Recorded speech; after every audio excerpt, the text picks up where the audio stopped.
Good morning, friends. So today is the continuation of the same topic under child psychiatry, and today I will discuss about pervasive developmental disorder. This syndrome has variously been described as autistic disorder. Previously I described about autistic disorder. This syndrome is more common, means this pervasive developmental types of disorder is more common 3 to 4 times in male child. Okay. Typically the onset occur before the age of 2.5 years. In some cases, the onset may occur in the childhood. Such cases are called as childhood onset autism or childhood onset pervasive developmental disorder. Autism occurs before or after 2.5 years of age is not very different clinically. So next, coming to the clinical features of pervasive developmental disorder. First characteristics features is autism. Under autism, the main characteristics are absence of social smile, lack of eye-to-eye contact, lack of awareness of others' existence or feelings, lack of attachment to parents, no or abnormal social play, marked impairment in making friends, lack of imitative behavior, absence of fear in presence of danger. Next, coming to the clinical features, marked impairment in language and non-verbal communication. Under non-verbal communication, there is lack of verbal or facial expression. Okay. Absence of communicative sounds like babbling. Absent or delayed speech, abnormal speech pattern. Memory is usually good. Abstractive thinking is impaired. Next, coming to third clinical features, that is abnormal behavior characteristics. Under abnormal behavior characteristics, there is mannerism, stereotype behavior like head banging, body spinning, hand flicking, etc. are present. Next clinical features is mental retardation.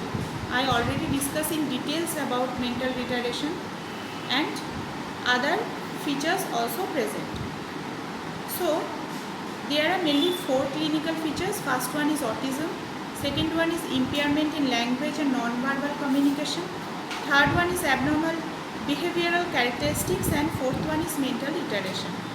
Next, coming to the etiology of the disease, pervasive developmental disorder. Etiology means cause of the disease. So presently the cause of infantile autism seems to be predominantly biological.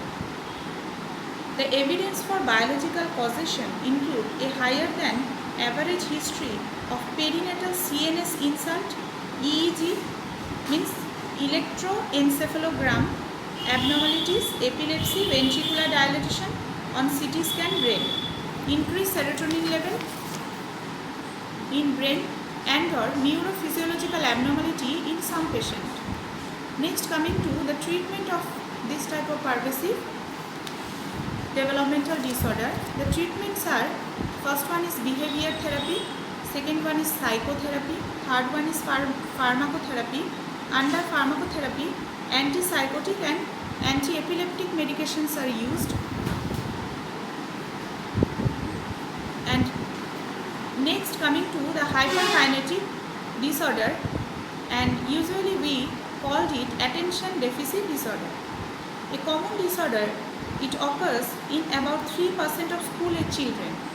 This type of attention deficit disorder is seen in 3 types of school-age children. Males are 6 to 8 times more often affected. Attention deficit disorder is of 4 clinical types. First one is hyperactivity attention deficit disorder, without hyperactivity attention deficit disorder, residual type, and with conduct disorder. So first, coming to the clinical features of the attention deficit disorder with hyperactivity. The clinical features are poor attention span with destructibility, means destructibility is present, fails to finish the thing started, means something he started cannot finished. Okay.